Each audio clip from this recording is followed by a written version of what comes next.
স্বামী স্ত্রীর গোপন কথা বাহিরে বলা এটা খেয়ানত। সহিহ মুসলিমের হাদিস 1437 নম্বর হাদিস, রাসূলুল্লাহ সাল্লাল্লাহু আলাইহি সাল্লাম বলেন, ইন্না মিন আ'যামিল আমানাহ ইয়াউমাল কিয়ামাহ আর-রাজুলু ইউফজি ইলাল মারআ ওয়া তুফজি ইলাইহি।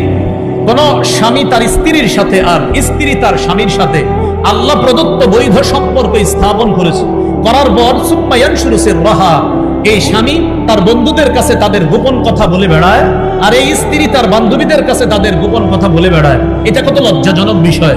বিয়ে হয়েছে, নতুন বাসর হয়েছে, বন্ধুরা বন্ধুকে জিজ্ঞাসা করে ভাবির কি খবর, আর বান্ধবীরা ওই বান্ধবীকে জিজ্ঞাসা করে ভাইয়ের কি খবর।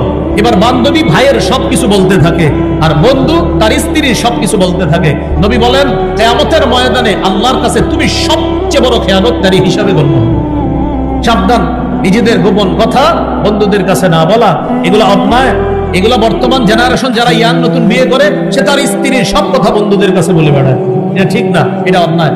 আল্লাহ আমাদেরকে হেফাজত করেন।